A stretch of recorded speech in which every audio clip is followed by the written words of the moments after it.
हम पढ़ रहे हैं स्पेक्ट्रम, इकाई संख्या 9 शुरू कर रहे हैं। ब्रिटिश शासन के अधीन भारत, शासन एवं अन्य पहलू। तो इसमें सबसे पहले हम पढ़ेंगे पहला अध्याय इस यूनिट का जो है संवैधानिक, प्रशासनिक एवं न्यायिक विकास, फिर भारत में ब्रिटिश नीतियों का सर्वेक्षण, फिर भारत में ब्रिटिश शासन का आर्थिक प्रभाव, फिर भारतीय प्रेस का विकास, शिक्षा का विकास, कृषक आंदोलन, फिर भारतीय श्रमिक वर्ग आंदोलन। ये 5-6 अध्याय जो हैं, 7 अध्याय जो हैं इसमें हम पढ़ने वाले हैं। अध्याय संख्या 26 से हम शुरू कर रहे हैं, जो है संवैधानिक, प्रशासनिक एवं न्यायिक विकास। तो शुरू करते हैं इस अध्याय के साथ हम, जो है संवैधानिक, प्रशासनिक एवं न्यायिक विकास। वर्ष 1600 में ईस्ट इंडिया कंपनी की स्थापना और 1765 में इसके व्यापारिक कंपनी से शासकीय निकाय में रूपांतरित होने से भारतीय शासन एवं राज्य व्यवस्था पर प्रभाव डाला। मतलब इसने इस रूप में परिवर्तित होना भारतीय शासन एवं राज्य व्यवस्था पर प्रभाव डाला इसने। लेकिन कंपनी शासन के अधीन 1773 से 1858 के बीच, 1773 से 1858 के बीच और फिर 1947 तथा ब्रिटिश क्राउन के अंतर्गत शासन व्यापक और पर्याप्त संवैधानिक तथा प्रशासनिक तथा न्यायिक परिवर्तनों का भी साक्षी रहा। इन परिवर्तनों की प्रकृति एवं उद्देश्य ब्रिटिश साम्राज्यवादी विचारधारा को पोषित करना था, लेकिन अनजाने में उन्होंने भारत की राजनीतिक प्रशासनिक व्यवस्था में आधुनिक राज्य के तत्वों का समावेश भी किया। सबसे पहले हम 1773 से 1858 के बीच संवैधानिक विकास को समझेंगे। बक्सर के युद्ध 1764 के पश्चात 12 अगस्त 1765 को क्लाइव ने तत्कालीन मुगल बादशाह शाह आलम द्वितीय से एक फरमान द्वारा बंगाल, बिहार और उड़ीसा की दीवानी यानी राजस्व वसूलने का अधिकार प्राप्त कर लिया। इसके बदले ईस्ट इंडिया कंपनी ने बादशाह को 26 लाख रुपए वार्षिक यानी सालाना देना स्वीकार किया। अवध का नवाब शुजाउद्दौला भी कंपनी का पेंशनर बन चुका था।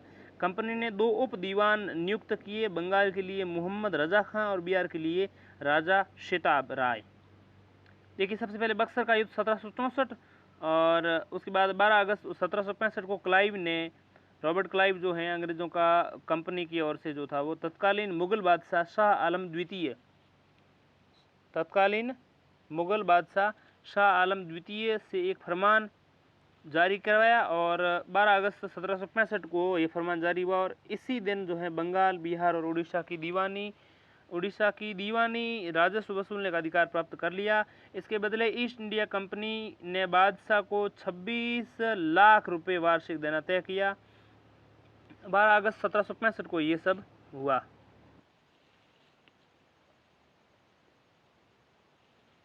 अवध का नवाब शुजाउद्दौला भी कंपनी का पेंशनर बन गया और कंपनी ने 2 उप दीवान नियुक्त किए। ठीक है, बंगाल के लिए मोहम्मद रजा खां बंगाल के लिए और बिहार के लिए राजा शेताब राय। 1765 के 2 वर्ष बाद 1767 में ब्रिटिश सरकार द्वारा भारतीय प्रशासन में हस्तक्षेप की पहली घटना 1767 में हुई, जब ब्रिटिश सरकार ने कंपनी की 40 लाख पाउंड की विशाल वार्षिक आय में से 10%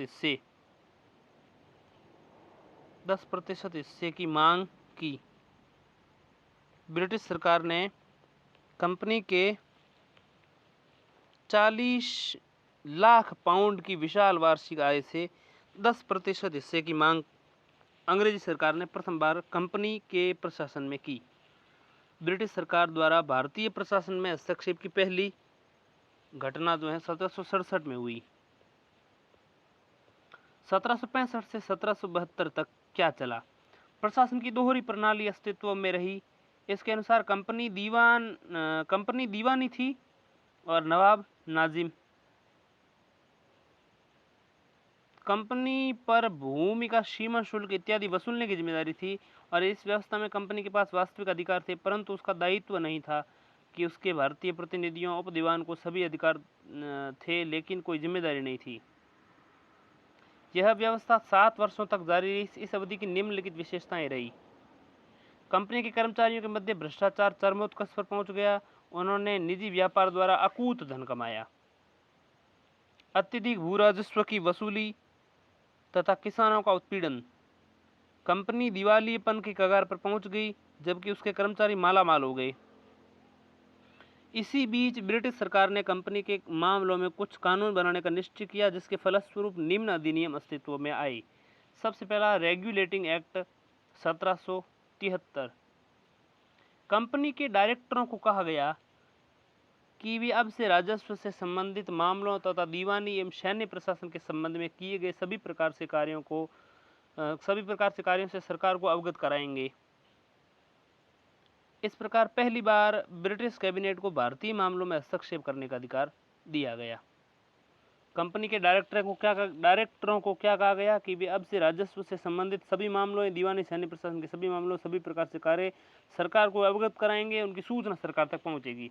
और ये कह सकते हैं कि पहली बार ब्रिटिश कैबिनेट ने, ब्रिटिश मंत्रिपरिषद ने भारतीय जो मामले थे उसमें हस्तक्षेप करने का अधिकार लिया इस एक्ट के द्वारा। अब 500 पाउंड के अंशधारियों के स्थान पर 1000 पाउंड के अंशधारियों को सुचालक चुनने का अधिकार दिया गया। मतलब ये है कि 500 पाउंड के अंशधारियों के स्थान पर 1000 पाउंड के अंशधारियों को संचालक चुनने का अधिकार दिया गया। संचालक मंडल यानी कोर्ट ऑफ डायरेक्टर्स, निदेशक मंडल भी कहते हैं जिसे हम, उस संचालक मंडल या उसे निदेशक मंडल जिसे कोर्ट ऑफ डायरेक्टर्स कहते हैं का कार्यकाल 4 वर्ष कर दिया गया। प्रति वर्ष उनमें से 1/4 सदस्यों के स्थान पर नए सदस्यों को निर्वाचन की पद्धति अपनाई गई। बंगाल में एक प्रशासक मंडल गठित किया गया जिसमें गवर्नर जनरल और 4 पार्षद नियुक्त किए गए। बंगाल में एक प्रशासक मंडल स्थापित किया गया और गवर्नर जनरल और 4 पार्षद नियुक्त किए गए। ये जो पार्षद थे वो नागरिक तथा सैन्य प्रशासन से संबंधित थे। इस मंडल यानी काउंसिल में निर्णय बहुमत के आधार पर लिए जाते थे। इस अधिनियम द्वारा मंडल ने वॉरेन हेस्टिंग्स को गवर्नर जनरल के रूप में तथा क्लेवरिंग, मॉनसल, बरवेल एवं फिलिप फ्रांसिस को पार्षदों के रूप में नियुक्त किया। बंगाल के पहले गवर्नर जनरल जो है वॉरेन हेस्टिंग्स के रूप में नियुक्त हुए। वॉरेन हेस्टिंग्स को गवर्नर जनरल के रूप में नियुक्त किया गया और 4 जो पार्षद नियुक्त किए गए उनमें थे एक तो क्लेवरिंग, एक मॉनसल और दूसरा बरवेल और फिलिप फ्रांसिस। तो क्लेवरिंग 1, मॉनसल 2 और फिर बरवेल 3 और फिर फिलिप फ्रांसिस जो हैं 4। तो इनको नियुक्त किया गया। इन सभी का कार्यकाल 5 वर्ष का था। ठीक, कोर्ट ऑफ डायरेक्टर्स, इन सभी का कार्यकाल 5 वर्ष का था और कोर्ट ऑफ डायरेक्टर्स की सिफारिश पर केवल ब्रिटिश सम्राट द्वारा ये नहीं हटाया जा सकता था। कोर्ट ऑफ डायरेक्टर्स यानी कि निदेशक मंडल की सिफारिश पर इनको हटाया जा सकता था, यानी कि निदेशक मंडल के पास ज़्यादा शक्तियाँ थी, उनकी सिफारिश पर इनको हटाया जा सकता था। अंग्रेजी सरकार ये इनको हटा सकती थी। भावी नियुक्तियां कंपनी द्वारा की जानी थी, यानी अगली नियुक्ति कौन करेगा, कैसे की जाएगी, तो कंपनी के अंदर से सदस्यों को चुना जाएगा और फिर की जाएगी। बंगाल के गवर्नर को अब समस्त अंग्रेजी क्षेत्रों का गवर्नर कहा गया। सपरिषद गवर्नर जनरल को बंगाल में फोर्ट विलियम की प्रेसिडेंसी के असैनिक तथा सैनिक अधिकार दे दिया गया। बंगाल के गवर्नर को अब समस्त अंग्रेजी क्षेत्रों का गवर्नर कहा गया और परिषद समेत गवर्नर जनरल को जो क्या कहा गया, बंगाल में फोर्ट विलियम की प्रेसिडेंसी के असैनिक और सैनिक अधिकार दे दिए गए। गवर्नर जनरल जो है उसके साथ काउंसिल को इन सब को अधिकार दिए सैनिक और असैनिक प्रशासन के। कुछ विशेष मामलों में उसे बम्बई और मद्रास की प्रेसिडेंसियों का अधीक्षण भी करना था। ठीक, ये हमारे यहाँ 1773 के रेगुलेटिंग एक्ट में हुआ। इस अधिनियम द्वारा बंगाल में 1774 में एक उच्चतम न्यायालय सुप्रीम कोर्ट की स्थापना की गई। कंपनी के सभी कार्यकर्ता इसके न्यायिक क्षेत्र यानी ज्यूरिडिक्शन में कर दिए गए। इस न्यायालय को प्राथमिक और अपील की अधिकार की नियुक्ति थी। कंपनी के जितने भी कार्यकर्ता थे वो इस न्यायालय के अधीन आ गए। ये 1773 की प्रक्रिया है, हालांकि उसमें सुधार किया जाएगा आगे और कंपनी के जितने भी कर्मचारी हैं उनको बाहर कर दिया जाएगा, लेकिन अभी इस रेगुलेटिंग एक्ट के तहत जो है कंपनी के समस्त अधिकारियों को इस ज्यूरिडिक्शन यानी सुप्रीम कोर्ट के क्षेत्र के अधीन कर दिया गया।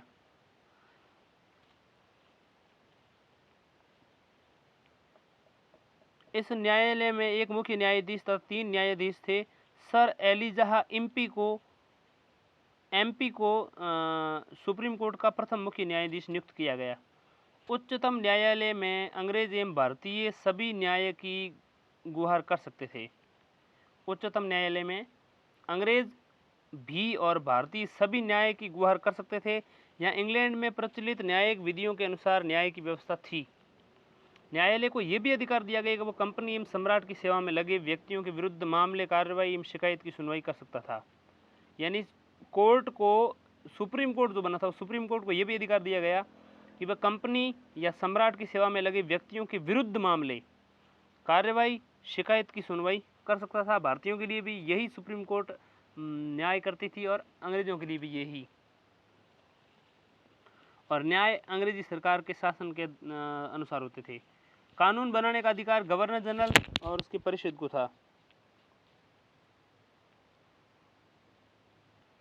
कानून बनाने का अधिकार गवर्नर जनरल और उसकी परिषद को दे दिया गया, किंतु इन कानूनों को लागू करने से पूर्व भारत सचिव से अनुमति लेना प्राप्त करना अनिवार्य था। भारत सचिव से अनुमति लेना प्राप्त करना अनिवार्य था। गवर्नर जनरल और उसकी परिषद को दे दिया गया।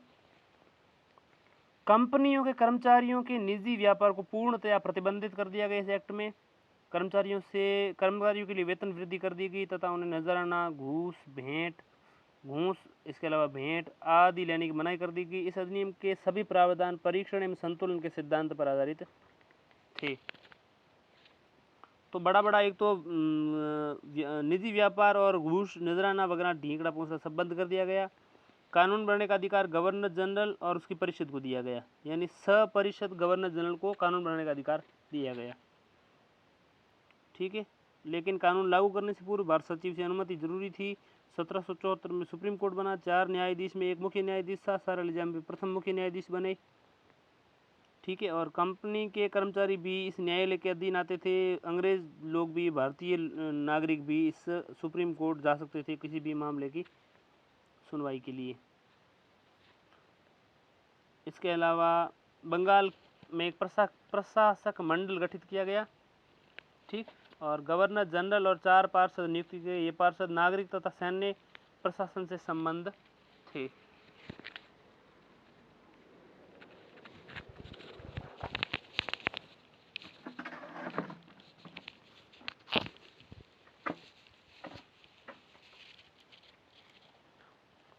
इसके पश्चात हम देखेंगे संशोधन 1781 के एक्ट को।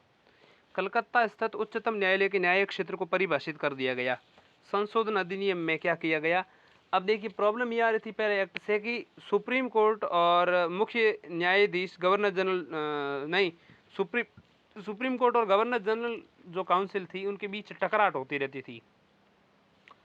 इसको दूर करने के लिए 1781 में जाते 1773 में ये एक्ट लागू हुआ। उसके काफ़ी वर्षों बाद 1781 के लगभग जाते इसमें संशोधन किया गया।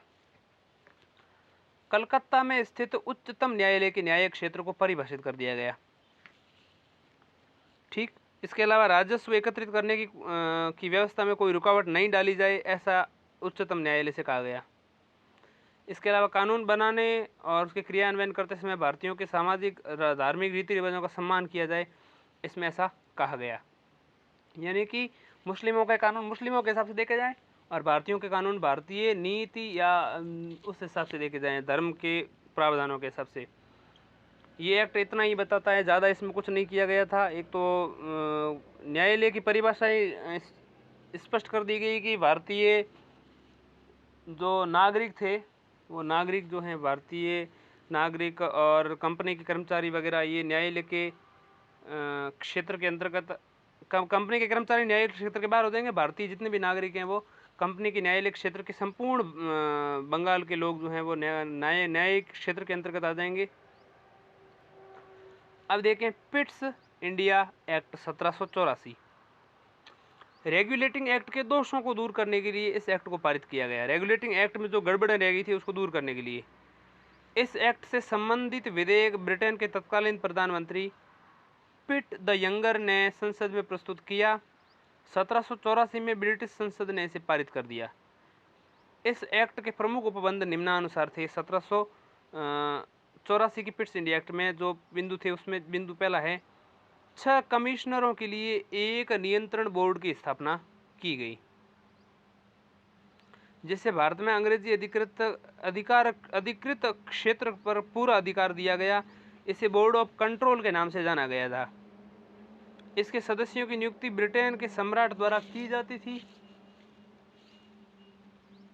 इसके 6 सदस्यों एक ब्रिटेन का अर्थ मंत्री यानी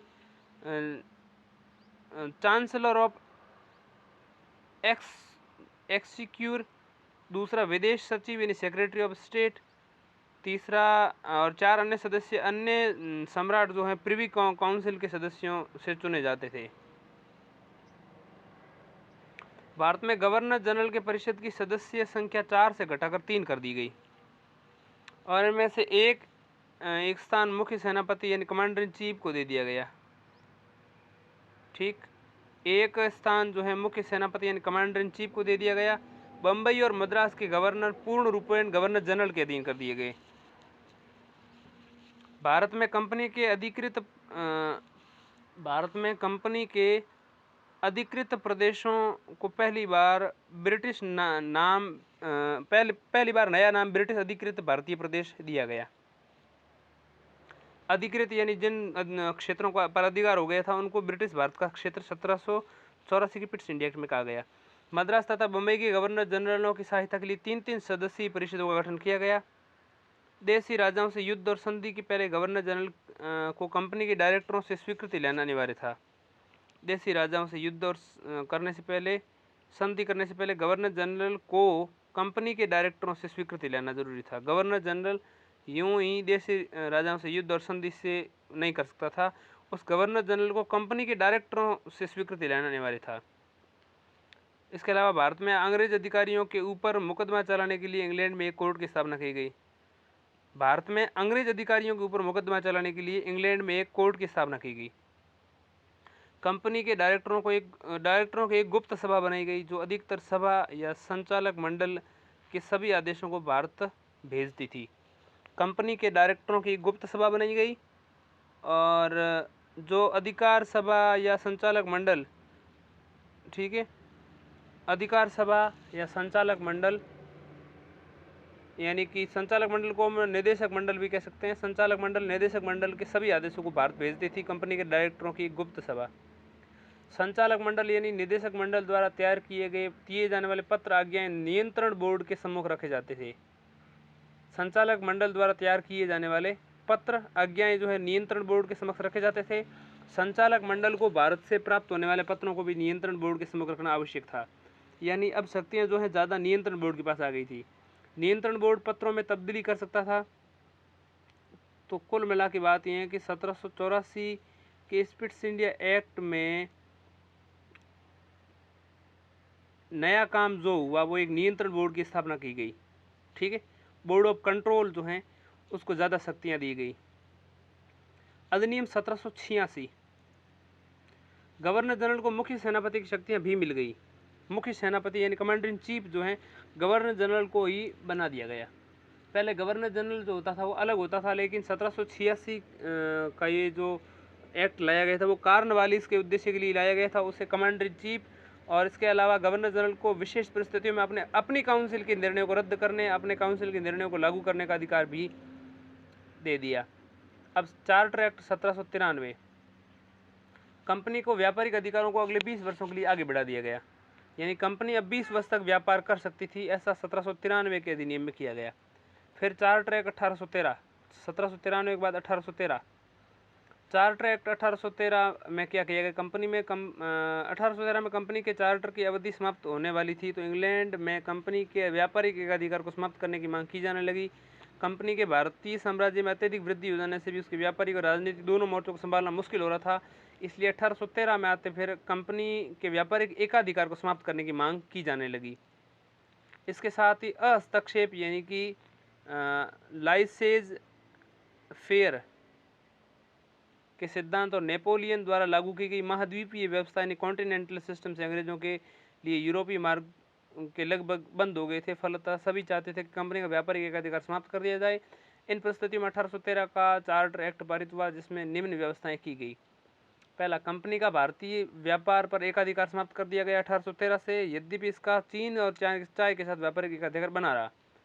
कंपनी के भागीदारों को भारतीय राजस्व से 10.5% लाभांश दिए जाने की व्यवस्था की गई। इसके अलावा कंपनी को और अगले 20 वर्षों के लिए भारतीय प्रदेशों और राजस्व पर नियंत्रण देने का अधिकार दिया गया 1813 में। 1813 के बाद 1833 में चार्टर आएगा, तब तक जो है अधिकार रहेंगे, किंतु स्पष्ट कर दिया गया इन प्रदेशों का क्राउन के प्रभुत्व पर कोई प्रभाव नहीं पड़ेगा। ठीक है, मतलब ये है कि भारतीय प्रदेशों और राजस्व पर नियंत्रण कर दिया गया कंपनी को 20 वर्षों के लिए, और भारतीय प्रदेशों और राजस्व पर नियंत्रण का अधिकार दे दिया गया, किंतु इसमें स्पष्ट था कि क्राउन का प्रभुत्व अभी भी ऊपर ही है। उल्लेखनीय है कि भारत में अंग्रेजी राज्य की संवैधानिक स्थिति को पहली बार स्पष्ट किया गया। इसमें क्या किया गया, भारत में अंग्रेजी राज्य की संवैधानिक स्थिति को पहली बार स्पष्ट किया गया। सभी अंग्रेज व्यापारियों को भारत से व्यापार करने की छूट दे दी गई। नियंत्रण बोर्ड यानी बोर्ड ऑफ कंट्रोल की शक्ति को परिभाषित किया गया, उसका विस्तार भी कर दिया गया। ईसाई धर्म प्रचारकों को आज्ञा प्राप्त करके भारत में धर्म प्रचार के लिए आने की सुविधा प्राप्त हो गई। ब्रिटिश व्यापारियों तथा इंजीनियरों को भारत आने तथा यहाँ बसने की अनुमति प्रदान की गई, लेकिन इसके लिए उन्हें संचालक मंडल यानी कि निदेशक मंडल या बोर्ड ऑफ कंट्रोल यानी कंट्रोल बोर्ड, या तो बोर्ड ऑफ डायरेक्टर्स या तो कोर्ट ऑफ डायरेक्टर्स या बोर्ड ऑफ कंट्रोल से लाइसेंस लेना जरूरी था। इंजीनियर हो चाहे व्यापारी हो, चाहे यहाँ बसने की अनुमति उनको प्रदान की गई, लेकिन इनसे अनुमति लेने के बाद ही। कंपनी की आय से भारतीयों की शिक्षा के लिए प्रति वर्ष 1 लाख रुपए व्यय करने की व्यवस्था 1813 के इस एक्ट से की गई। मतलब वो अंग्रेजी शिक्षा को बढ़ावा देना चाहते थे, अंग्रेजी धर्म को भी बढ़ावा देना चाहते थे। वो भारतीयों के लिए कोई शिक्षा की व्यवस्था का कोई उनका उद्देश्य था नहीं।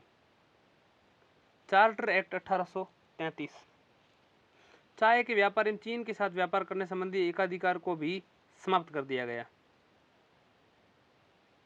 भारतीय प्रदेशों तथा राजस्व पर कंपनी के अधिकार को 20 वर्ष के लिए यानी कि 33 में किया गया, तो 1853 तक चलेगा, किंतु ये निश्चित किया गया कि भारतीय प्रदेशों का प्रशासन अब ब्रिटिश सम्राट के नाम से किया जाएगा।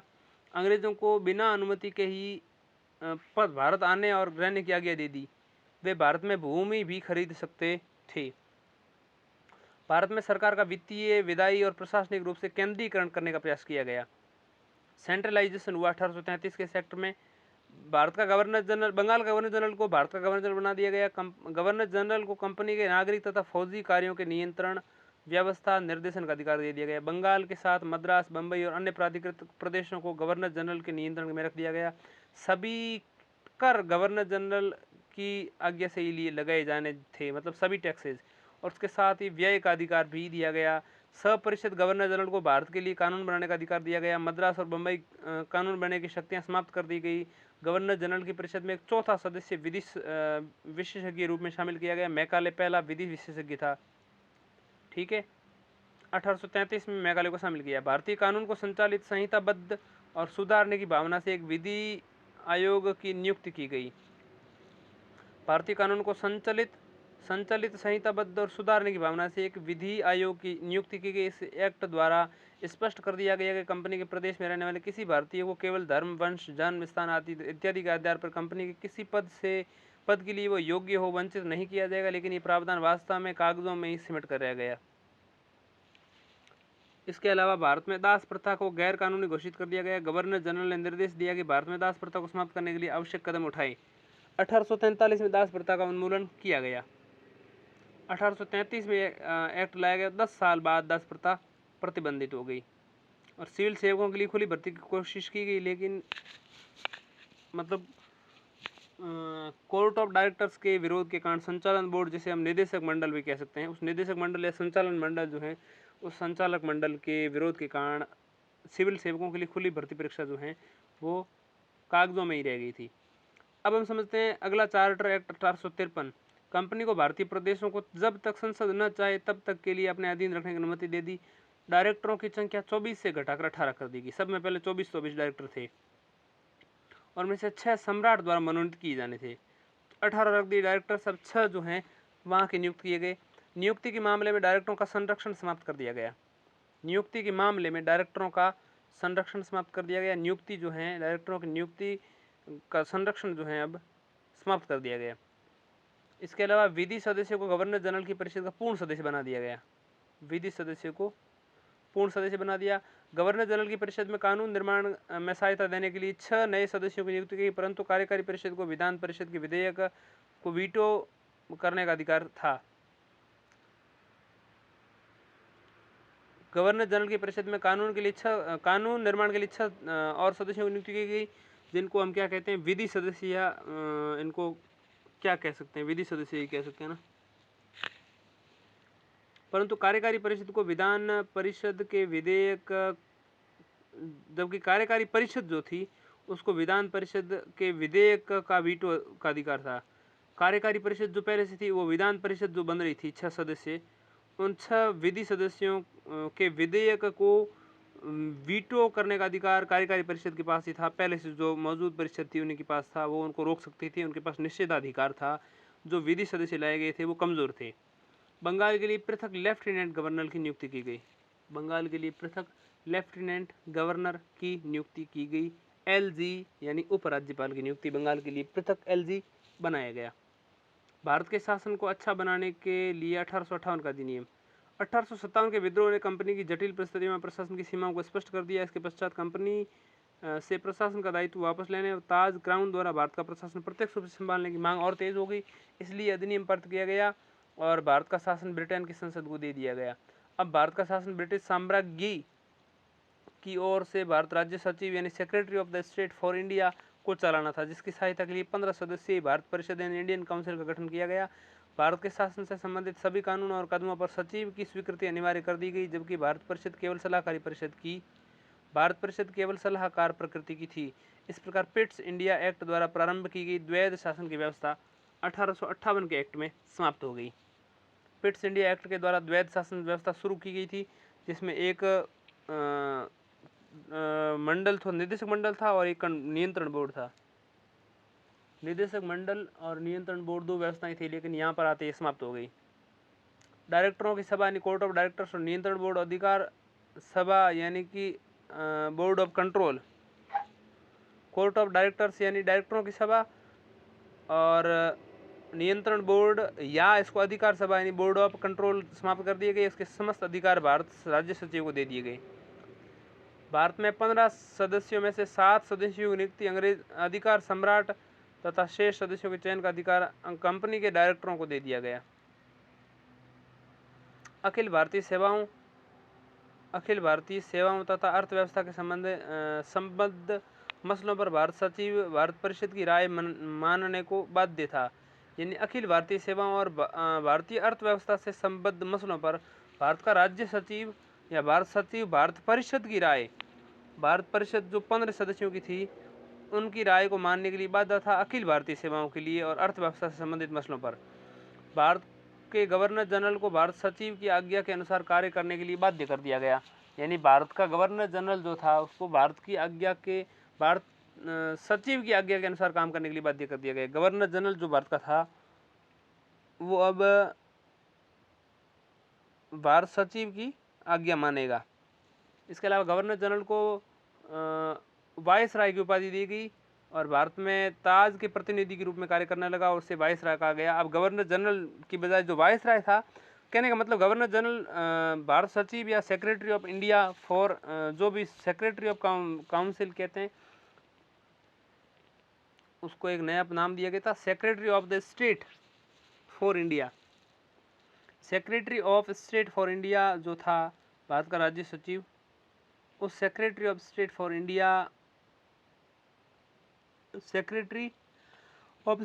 इंडिया का आदेश या ऑर्डर मानने के लिए वायसराय बाध्य था। वायसराय या गवर्नर जनरल जो भी कह सकते हैं। संरक्षण ताज सपरिषद राज्य सचिव तथा भारतीय अधिकारियों में बंट गया। ठीक है। संरक्षण ताज जो है भारत, सपरिषद राज्य सचिव परिषद के साथ 15 सदस्यों की भारत परिषद जो थी, भारत परिषद के 15 सदस्य और राज्य सचिव, secretary of state for India और एक निगम निकाय। भारत में सिविल सेवा में खुली नियुक्ति प्रक्रिया की जाने लगी। अनुबद्ध सिविल सेवा, ठीक, यानी कि कोवेनेंटेड सिविल सर्विस की नियुक्तियां खुली प्रक्रिया की गई। भारत राज्य सचिव एक निगमित निकाय यानी कोऑपरेटिव बॉडी घोषित किया गया। भारत का राज्य सचिव को क्या कहा गया? एक निगम निकाय घोषित किया गया, जिस पर इंग्लैंड और भारत में दावा किया जा सकता था, जो दावा दायर कर सकता था। यानी कि इस भारत राज्य सचिव को एक कोऑपरेटिव बॉडी निगम निकाय जो कहा गया, और इस पर मतलब भारत राज्य सचिव पर इंग्लैंड में भी दावा कर सकता था, दावा किया जा सकता था, और भारत में भी दावा किया जा सकता था, या यूँ कह सकते हैं जो दावा दायर कर सकता था वहाँ पर इस पर दावा किया जा सकता था। दावा करने का मतलब यहाँ पर समझ सकते हैं आप। 1861 के आगे संवैधानिक विकास हेतु स्वतंत्रता संघर्ष से संबद्ध अध्यायों को देखें। अब हम भारत में सिविल 1861 के आगे संवैधानिक विकास हेतु 1861 में फिर भारत परिषद अधिनियम आया, 1892 में आया, फिर 1919 का फिर स्वतंत्रता अधिनियम हमने देख लिया था। अब हम भारत में सिविल सेवाओं का विकास समझेंगे। ईस्ट इंडिया कंपनी द्वारा भारत में अपने वाणिज्यिक मामलों को देखने के लिए सिविल सेवा व्यवस्था स्थापित की गई, जो भारत में प्राप्त किए गए क्षेत्रों के प्रशासनिक मामलों को देखने वाले सुव्यवस्थित तंत्र में तब्दील हो गई। ईस्ट इंडिया कंपनी के द्वारा भारत में अपने वाणिज्यिक मामलों को देखने के लिए सिविल सेवा व्यवस्था स्थापित की गई। वास्तव में शुरुआती दौर में सिविल सेवा शब्द का प्रयोग कंपनी के वाणिज्यिक मामलों को देखने वाले कर्मचारियों तथा नौसेना सेवाओं में कार्यरत कर्मियों के बीच अंतर करने के लिए किया गया। धीरे धीरे लोक सेवकों को अन्य जिम्मेदारियां तथा प्राधिकार प्रदान किए गए। लॉर्ड कॉर्नवालिस गवर्नर जनरल 1786 से 1793 पहला गवर्नर जनरल था, जिसने भारत में इन सेवाओं को प्रारंभ किया तथा उन्हें संगठित किया। उसने भ्रष्टाचार को रोकने के लिए कई कदम उठाए। लॉर्ड कॉर्नवालिस पहला गवर्नर जनरल था जिसने भारत में सेवाओं को प्रारंभ किया और उन्हें संगठित किया, और भ्रष्टाचार को रोकने के लिए कई कदम उठाए। उसने भारत में सेवाओं को प्रारंभ किया और सिविल सेवाओं को कॉर्नवालिस ने 1786 से 1793 के दौरान गवर्नर जनरल रहा था वो लॉर्ड कॉर्नवालिस, और पहला गवर्नर जनरल था जिसने भारत में इन सेवाओं को यानी सिविल सेवाओं को प्रारंभ किया और उन्हें संगठित किया। भ्रष्टाचार को रोकने के लिए कॉर्नवालिस ने बहुत सारे कदम उठाए, जैसे वेतन में वृद्धि की, निजी व्यापार पर पूर्ण प्रतिबंध लगा दिया, अधिकारियों द्वारा रिश्वत एवं उपहार लेने इत्यादि पर पूर्ण प्रतिबंध लगा दिया, वरिष्ठता यानी सीनियोरिटी के आधार पर तरक्की यानी प्रमोशन दिए जाने का प्रोत्साहन किया। वर्ष 1800 में वेलेजली यानी गवर्नर जनरल जो बना वो 1798 से लेकर के 1805 की अवधि तक, तो इस अवधि के दरमियान 1798 में बना, और उसने 1800 के वर्ष में प्रशासन के लिए नए अधिकारियों को प्रशिक्षण देने हेतु फोर्ट विलियम कॉलेज की स्थापना की। वेलेजली ने फोर्ट विलियम कॉलेज की स्थापना की। वर्ष 1806 में कोर्ट ऑफ डायरेक्टर्स ने वेलेजली के इस कॉलेज की मान्यता रद्द कर दी तथा इसके स्थान पर इंग्लैंड के हैलीबरी में नव नियुक्त अधिकारियों के प्रशिक्षण हेतु ईस्ट इंडिया कॉलेज की स्थापना की गई। यहाँ भारत में नियुक्ति से पूर्व इस नव नियुक्त प्रशासनिक सेवकों को 2 वर्ष का प्रशिक्षण देना पड़ता था। ठीक है, इंग्लैंड के हैलीबरी में नव नियुक्त अधिकारियों के प्रशिक्षण हेतु एक ईस्ट इंडिया कॉलेज की स्थापना की गई, और वो भी कहाँ की गई? इंग्लैंड में की गई।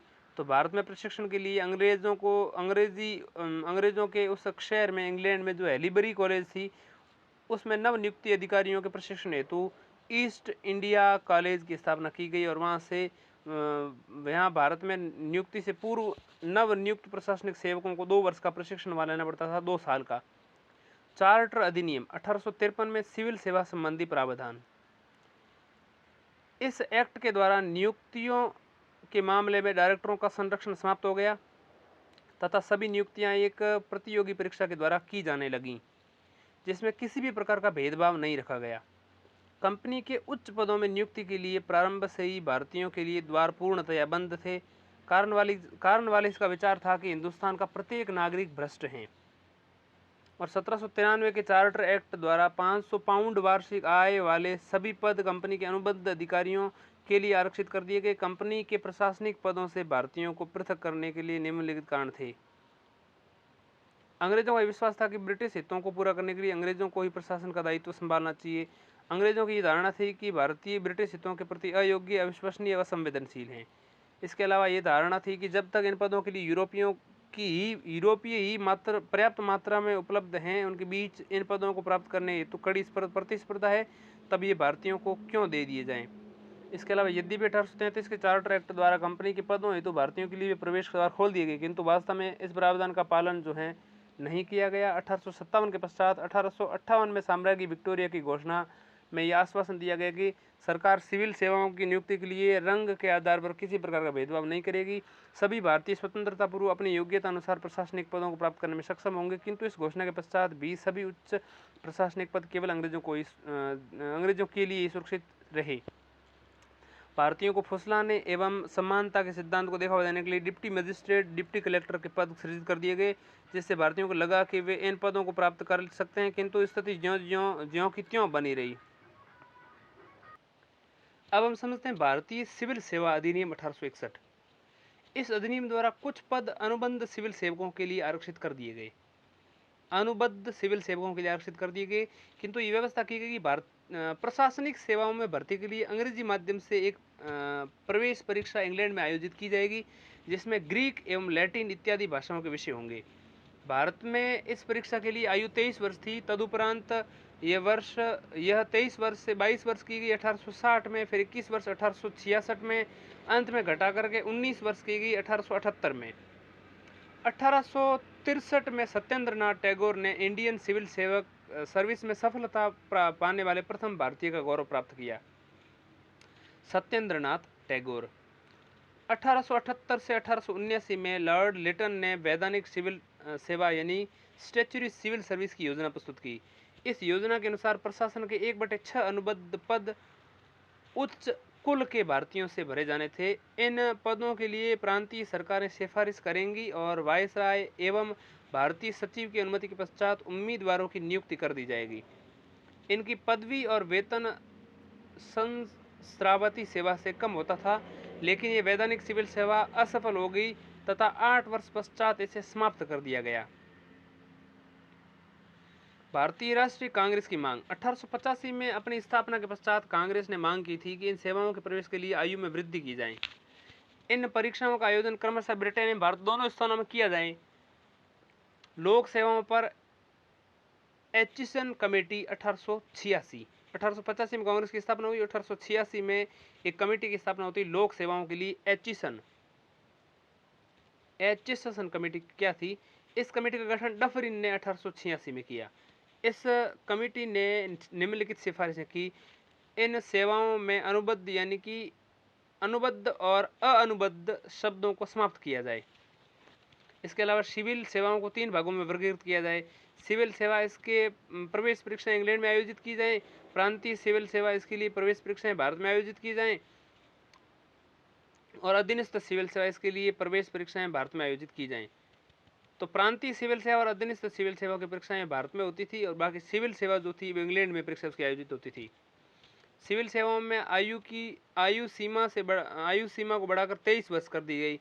1893 में इंग्लैंड के हाउस ऑफ कॉमन्स में प्रस्ताव पारित किया गया और इन सेवाओं के लिए प्रवेश परीक्षाओं का आयोजन अब क्रमशः इंग्लैंड भारत दोनों में स्थानों में किया जाएगा, किंतु इस प्रस्ताव को कभी कार्यान्वित नहीं किया गया। भारत सचिव किम्बरले ने कहा कि सिविल सेवाओं में पर्याप्त संख्या में यूरोपियों का होना आवश्यक है। यह एक ऐसा मुद्दा है जिसे त्यागा नहीं जा सकता। फिर माउंटफोर्ड सुधारों को 1919 में सिविल सेवा में शामिल किया गया। तो माउंटफोर्ड सुधारों 1919 में जो किए गए थे उनको देख लेते हैं। इन सुधारों के तहत सिविल सेवा में निम्न प्रावधानों की सिफारिशें 1919 में की गई। इसमें पहली प्रावधान यह किया गया कि इस नीति की घोषणा की गई कि यदि भारत में उत्तरदायी सरकार की स्थापना होती है तो लोक सेवाओं में ज़्यादा से ज़्यादा भारतीय नियुक्त किए जा सकेंगे जो भारतीयों के हित में होगा। इसके अलावा इसने भी सिविल सेवा की परीक्षा में प्रवेश का आयोजन क्रमशः इंग्लैंड ने भारत में कराने की सिफारिश की। इसके अलावा इसने प्रशासनिक सेवा के 1/3 पदों को केवल भारतीयों से भरे जाने की सिफारिश की और इसे प्रतिवर्ष 1.5% की दर से बढ़ाने का सुझाव दिया। इसके अलावा ली आयोग बना 1924 में। उसने क्या किया? इस आयोग की निम्नलिखित सिफारिश थी। भारत सचिव को ही भारतीय सिविल सेवा, सिंचाई विभाग के इंजीनियरों, भारतीय वन सेवा इत्यादि में नियुक्तियों की प्रक्रिया जारी रखनी चाहिए, ऐसा ली आयोग ने कहा। इसके अलावा स्थानीय क्षेत्रों यथा शिक्षा एवं लोक स्वास्थ्य सेवाओं में नियुक्तियों का दायित्व प्रांतीय सरकारों को दे दिया जाए। इसके अलावा इंडियन सिविल सर्विसेज में भारतीयों और यूरोपियों की भागीदारी 50-50% में अनुमत में हो और भारतीयों को 15 वर्ष में ये अनुपात प्राप्त करने की व्यवस्था की जाए। अतिशीघ्र एक लोक सेवा आयोग का गठन किया जाए। 1919 भारत सरकार अधिनियम में इसकी सिफारिश की गई थी। फिर 1935 के अंतर्गत सिविल सेवा भारत सरकार अधिनियम जो है देखते हैं। इस अधिनियम में सिफारिशें की गई कि केंद्रीय स्तर पर एक संघीय लोक सेवा आयोग तथा प्रांतों में प्रांतीय लोक सेवा आयोग की स्थापना की जाए। लेकिन प्रशासन में नियंत्रण में अधिकार जैसे मुद्दे अंग्रेजों के हाथों में केंद्रित रहें। सिविल सेवाओं का भारतीयकरण करने के प्रयासों को अधिक सफलता नहीं मिली क्योंकि अभी भी सरकार प्रशासन में भारतीयों की भागीदारी के पक्ष में नहीं थी। ब्रिटिश शासन के अंतर्गत सिविल सेवाओं का मूल्यांकन। कानून एवं नीति निर्धारक संस्थाओं से भारतीयों को अलग रखने की सोची समझी रणनीति के तहत इस दिशा में अनेक कदम उठाए गए। ये वे संस्थाएं थीं जो नीतियां बनाने एवं उन्हें क्रियान्वित करने जैसे कार्यों के लिए उत्तरदायी थीं। उनमें भारतीयों की नियुक्ति लगभग बंद कर दी गई। साथ ही प्रशासन के महत्वपूर्ण विभागों से भारतीयों को दूर रखा जाने लगा। भारतीय जनपद सेवा यानी कि आईसीएस में यूरोपियनों की श्रेष्ठता स्थापित करने के प्रयास किए गए। इन सभी उद्देश्यों के लिए मुख्यतः 2 तरीके अपनाए गए। पहला, यद्यपि 1863 में सत्येंद्रनाथ टैगोर भारतीय सिविल सेवा में सफल होने के पश्चात प्रथम भारतीय सेवा में सहभागिता बढ़ने लगी थी, किंतु इस सेवाओं में भारतीयों को सफल होने से रोकने के लिए प्रवेश के नियमों को अत्यंत कड़ा कर दिया गया। भारतीय सिविल सेवा के लिए नए प्रवेश परीक्षा लंदन में आयोजित की जाती थी तथा इसमें अंग्रेजी माध्यम से परीक्षा ही दी जा सकती थी। इसके विषय में शास्त्रीय यूनानी और लैटिन जैसे विषय सम्मिलित थे, जिसका अध्ययन भारतीयों के लिए अत्यंत कठिन था। पुनश्च 1859 में परीक्षार्थियों की अधिकतम आयु सीमा 23 से घटाकर 22 वर्ष कर दी गई। फिर 1878 में 19 वर्ष कर दी गई। दूसरा, शासन के सभी महत्वपूर्ण तथा उच्च वेतन वाले पदों पर यूरोपियनों का अधिकार था। राष्ट्रवादी नेताओं के भारी भरकम दबाव के कारण यद्यपि 1918 के पश्चात प्रशासन के भारतीयकरण की प्रक्रिया प्रारंभ हो तो गई, किंतु इसकी गति अभी भी काफी धीमी थी। अधिकांश महत्वपूर्ण पदों पर यूरोपियनों का ही अधिकार था, लेकिन धीरे धीरे भारतीयों को इस बात का आभास होने लगा केवल सिविल सेवा का ही भारतीयकरण आवश्यक नहीं, अपितु शासन की सभी प्रमुख शक्तियां भारतीयों को हस्तांतरित की जानी चाहिए। इसका यह कारण भारतीय सिविल सेवा के कुछ भारतीयों को छोड़कर अधिकांश भारतीय अभी भी साम्राज्यवाद शासकों के पक्ष में ही कार्यरत थे। आधुनिक भारत में पुलिस व्यवस्था का सूत्रपात। पूर्व औपनिवेशिक भारत में मुगलों एवं अत्यंत अन्य स्वतंत्र राज्यों में सरकारें कुलीन तंत्रीय निरंकुश और सैन्य प्रकृति की थीं। वहाँ दक्ष पुलिस तंत्र का अभाव था। यहाँ तक कि बंगाल, बिहार और उड़ीसा में 1765 से 1772 के द्वैध शासन के कारण कानून व्यवस्था और शांति बनाए रखने के साथ साथ अपराध और अपराधियों से निपटने के लिए जमींदारों से उम्मीद की जाती थी कि वे कर्मियों की व्यवस्था एवं प्रबंध करें, जिसमें थानेदार शामिल थे। लेकिन प्रायः जमींदार अपने कर्तव्यों की उपेक्षा करते थे और कुख्यात डाकुओं के गैंग के साथ गठजोड़ करके लूट में अपना हिस्सा लेते थे। इसलिए वर्ष 1770 में फौजदार एवं अमील जैसी संस्थाओं को समाप्त कर दिया गया। हालांकि 1774 में वारेन हेस्टिंग्स ने फौजदार संस्था को पुनः स्थापित किया और डकैती और हिंसा एवं अव्यवस्था से निपटने में जमींदारों को उनकी मदद करने को कहा गया। 1775 में बड़े जिलों में मुख्य कस्बों में फौजदार थाने स्थापित किए गए और उनकी सहायता के लिए कई छोटे पुलिस स्टेशन भी गठित किए गए। ब्रिटिश शासनाधीन पुलिस व्यवस्था में क्रमिक विकास का वर्णन निम्न प्रकार किया गया है। 1791 सर्वप्रथम लॉर्ड कॉर्नवालिस ने कानून व्यवस्था की स्थापना के लिए पुलिस बल को भली भांति संगठित किया। उसने पुरानी पुलिस व्यवस्था का आधुनिकीकरण किया। जिले को 400 वर्ग मील के क्षेत्रों में विभाजित कर दिया। प्रत्येक थाने क्षेत्र को एक दरोगा के अधीन रखा गया और दरोगा की सहायता के लिए पुलिस कर्मचारी नियुक्त किए गए। प्रत्येक जिले को पुलिस अधीक्षक यानी सुपरिटेंडेंट ऑफ पुलिस के अधीन रखा गया। पुलिस अधीक्षक जिले का सबसे बड़ा पुलिस अधिकारी था। ग्रामीण क्षेत्रों में जमींदारों के पुलिस संबंधी अधिकार समाप्त कर दिए गए। पुलिस कर्मचारियों को तत्परता एवं ईमानदारी लाने के लिए इनके वेतन बढ़ा दिए गए। हत्यारों और चोरों को पकड़ने के लिए उनके पुरस्कार की भी व्यवस्था की गई। 1808 में मेयो ने प्रत्येक डिवीजन के लिए एक एसपी यानी सुपरिंटेंडेंट ऑफ पुलिस की नियुक्ति की और उसकी सहायता के लिए बहुत से गोयंदा यानी कि स्पाइस नियुक्त किए। किंतु कालांतर में गोयंदा भ्रष्ट हो गए, स्पाइस भ्रष्ट हो गए और स्थानीय जनता के मध्य लूट खसोट मचाने लगे। 1814 में कोर्ट ऑफ डायरेक्टर्स से एक आदेश द्वारा बंगाल को छोड़कर अन्य सभी स्थानों में कंपनी द्वारा दारोगा और उनके सहायकों की नियुक्ति के अधिकार को समाप्त कर दिया गया। Lord William Bentinck governor general था 1828 से 1835 तक। लॉर्ड विलियम बेंटिक ने पुलिस अधीक्षक यानी कि एसपी सुपरिटेंडेंट ऑफ पुलिस के कार्यालय को समाप्त कर दिया। अब ये व्यवस्था की गई कि जिले का कलेक्टर यानी दंडाधिकारी यानी मजिस्ट्रेट, जिला विभाग का एक प्रमुख तथा प्रत्येक संभाग यानी डिवीजन का आयुक्त, कमिश्नर पुलिस अधीक्षक के पद का दायित्व भी निभाएगा। लेकिन इस व्यवस्था से अनेक दुष्प्रभाव उत्पन्न हुए। पुलिस बल का संगठन दुर्बल हो गया और जिला दंडाधिकारी कार्य के बोझ से दब गए। सर्वप्रथम प्रेसिडेंसी नगरों में जिला दंडाधिकारी कलेक्टरों के कार्यों का पृथक कर दिया गया। 1860 में पुलिस आयोग की सिफारिशों से भारतीय पुलिस अधिनियम 1861 बना। इस आयोग ने निम्न सिफारिशें की। पहला, नागरिक पुलिस वाहिनी की व्यवस्था। ये गांवों के वर्तमान चौकसी व्यवस्था को संचालित करेगा। गांव में चौकीदार ये कार्य करता था। इसका अन्य पुलिस वाहिनियों से प्रत्यक्ष संबंध होगा। प्रांतों में पुलिस महानिदेशक यानी इंस्पेक्टर जनरल पूरे प्रांत के पुलिस का विभाग का प्रमुख होगा। उप महानिदेशक यानी डेप्यूटी इंस्पेक्टर जनरल रेंज के एवं पुलिस अधीक्षक एसपी जिले के पुलिस प्रमुख होंगे। पुलिस विभाग को सुसंगठित रूप प्रदान करने से विभिन्न आपराधिक गतिविधियों यथा डकैती, चोरी, हत्या, ठगी इत्यादि में धीरे धीरे कमी आने लगी। लेकिन विभिन्न अपराधों की जांच पड़ताल करने के लिए सामान्य जनता से पुलिस का व्यवहार अशोभनीय होता था। सरकार ने राष्ट्रीय आंदोलन के दमन में भी पुलिस का भरपूर उपयोग किया। अंग्रेजों ने अखिल भारतीय स्तर पर पुलिस व्यवस्था की स्थापना नहीं की। 1861 में पुलिस अधिनियम में केवल प्रांतीय स्तर पर ही पुलिस विभाग के गठन से संबंधित दिशा निर्देश थे। तो दिशा निर्देश यही थे। 1902 में पुलिस आयोग ने केंद्र में केंद्रीय जांच ब्यूरो सेंट्रल इंटेलिजेंस ब्यूरो यानी सीबीआई एवं प्रांतों में सीआईडी यानी क्रिमिनल इन्वेस्टिगेशन डिपार्टमेंट की स्थापना की सिफारिश की 1902 में। अब हम समझते हैं ब्रिटिश शासनाधीन सेना में परिवर्तन एवं पुनर्गठन। 1857 के पश्चात अंग्रेजों ने सेना का व्यवस्थित पुनर्गठन प्रारंभ किया। 1857 के पश्चात दिसंबर 1888 में लॉर्ड डफरी ने इस संबंध में चेतावनी देते हुए कहा कि अंग्रेजों को 30 वर्ष पहले हुए भयानक अनुभव से सबक सीखना चाहिए और उसे सदैव याद रखना चाहिए। अंग्रेजों द्वारा सेना के पुनर्गठन का मुख्य उद्देश्य 1857 के विद्रोह जैसी किसी घटना की पुनरावृत्ति को रोकना था। इसके अतिरिक्त ब्रिटिश सरकार को इस क्षेत्र में विश्व की अन्य साम्राज्यवादी शक्तियां जैसे रूस, जर्मनी, फ्रांस इत्यादि से भी अपने उपनिवेशों की रक्षा के लिए निमित्त भारतीय सेना का उपयोग करना चाहती थी।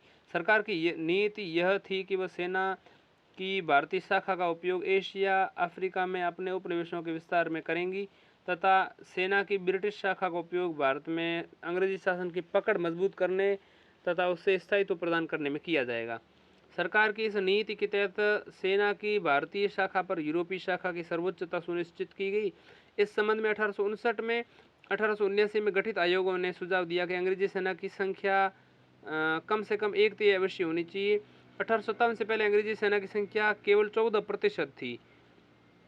यूरोपीय सैनिकों की संख्या जो 1857 से पूर्व 45,000 थी को बढ़ा करके 65,000 कर दिया गया और भारतीय सैनिकों की संख्या 2,38,000 से घटाकर 1,40,000 कर दी गई।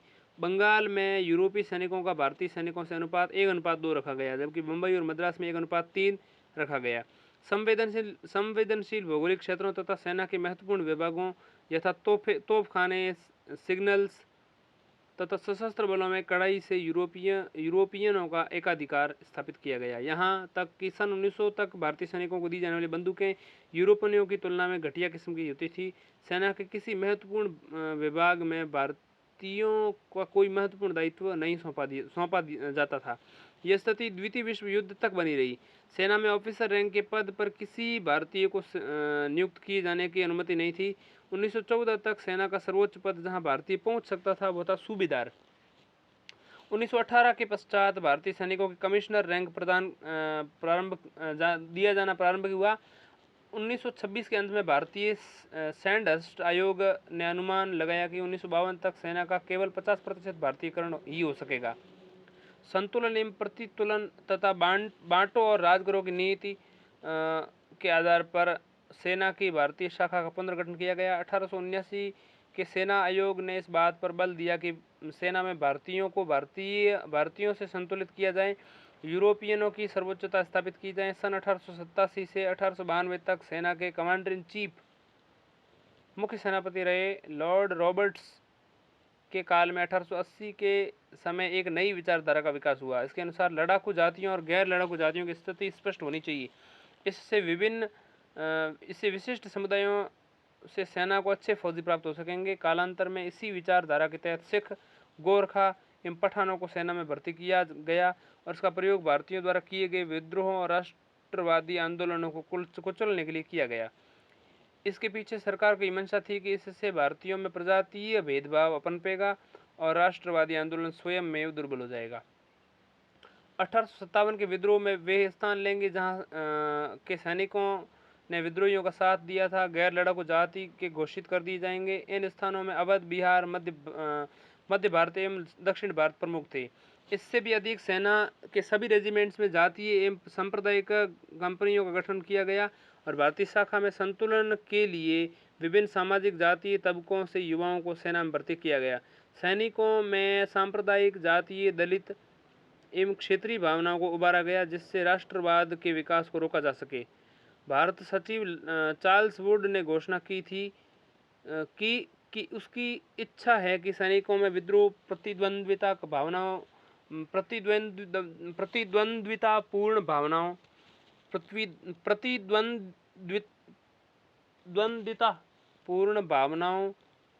का विकास किया जाए जिससे आवश्यकता पड़ने पर सिख, हिंदू, गोरखा इत्यादि एक दूसरे पर बिना किसी हिचकिचाहट के गोली चला सकें।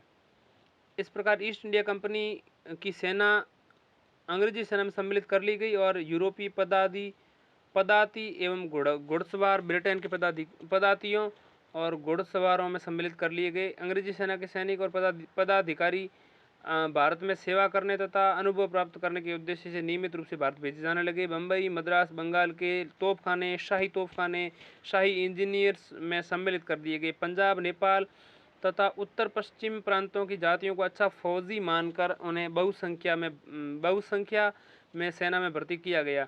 जिन प्रदेशों में सैनिकों ने विद्रोह को अधिक भाग लिया वहां के लोगों की सेना में भर्ती बंद कर दी गई। सेना के इस पुनर्गठन से रक्षा व्यय बहुत अधिक बढ़ गया जिसका बोझ भारतीय जनता पर डाल दिया गया। यह कार्य वस्तुतः अंग्रेजी लोलुपता के लिए था, भारत की रक्षा के लिए नहीं। अंततः सेना को समाज एवं देश की मुख्य धारा से बिल्कुल अलग कर देने का प्रयास किया गया जिससे उनमें देश प्रेम की भावना बिल्कुल जागृत न हो सके। इसके लिए राष्ट्रवादी समाचार पत्रिकाओं और जनरल से उन्हें दूर कर दिया गया। सैनिकों को उनकी गतिविधियों तक सीमित करने के उपाय किए गए। इस प्रकार ब्रिटिश भारतीय सेना साम्राज्यवाद की रक्षा के लिए एक मशीन बनकर रह गई। ब्रिटिश भारत में न्यायपालिका का विकास। औपनिवेशिक पूर्व भारत या तो मुगल काल में या उससे पूर्व प्राचीन भारत सहित समग्र रूप से न तो न्यायिक व्यवस्था की उचित प्रक्रियाओं को अपनाया गया था और न ही अधीनस्थ न्यायालय का कोई उचित संगठन था। हिंदुओं के बीच अधिकतर मुकदमों या मामलों को जाति बुजुर्गों द्वारा या ग्राम पंचायतों द्वारा सुलझाया जाता था। मुस्लिम समुदाय में न्यायिक प्रशासन की इकाई काजी था।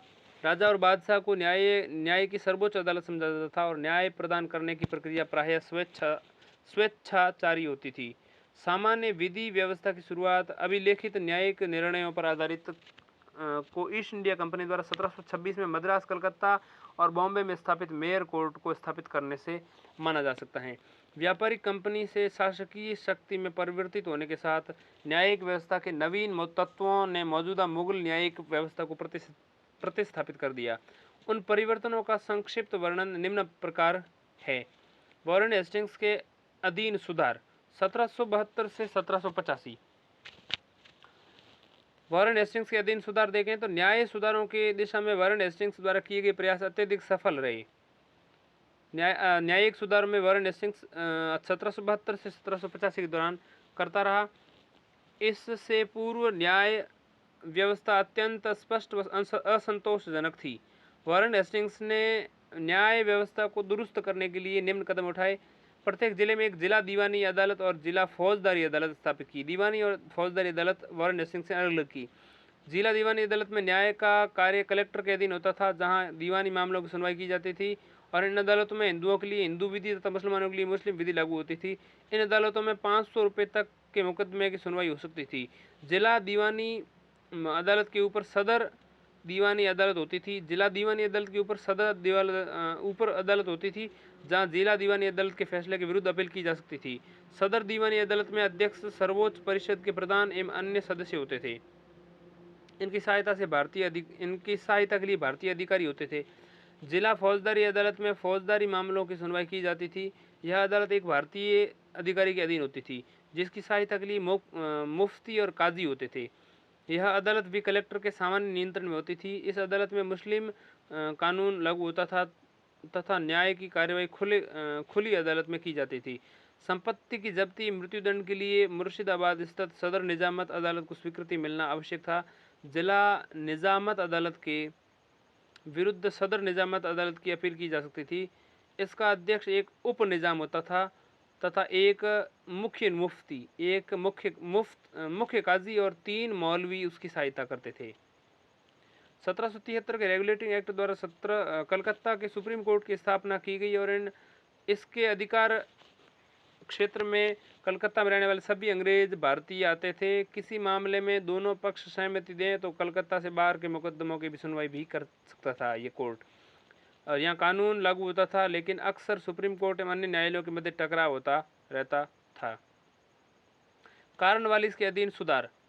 कार्नवालिस 1786 से 1793 शक्तियों का पृथक्करण। जिला फौजदारी न्यायालय समाप्त कर दिए गए। इनके स्थान पर 4 भ्रमणकारी न्यायालय यानी सर्किट कोर्ट की स्थापना की गई। कलकत्ता, ढाका, मुर्शिदाबाद और पटना। इन भ्रमणकारी न्यायालयों के न्यायाधीश यूरोपीय होते थे और ये दीवानी और फौजदारी दोनों प्रकार के मामलों की सुनवाई कर सकते थे। सदर निजामत अदालत को कलकत्ता स्थानांतरित कर दिया गया और यह अदालत गवर्नर जनरल और उनके पार्षदों के अधीन कर दी गई थी। इसकी सहायता के लिए मुख्य काजी और मुख्य मुफ्ती होते थे। जिला कलेक्टरों से न्यायिक और फौजदारी शक्तियाँ ले ली गई। जिला दीवानी अदालतों को अब जिला शहर अदालत के नाम से जाना जाने लगा। इन जिला अदालतों की सभी न्यायिक शक्तियाँ जिला न्यायाधीशों को दे दी गई। कलेक्टर के पास अब केवल कर संबंधी यानी टैक्स संबंधी अधिकार रह गए थे। दीवानी अदालतों की एक क्रमिक लड़ी यानी कि ग्रेजुएशन स्थापित की गई, ग्रेडेशन, और मुंसिफ अदालत भारतीय अधिकारों के अधीन। इसके अलावा रजिस्ट्रार की अदालत यूरोपीय न्यायाधीश के अधीन।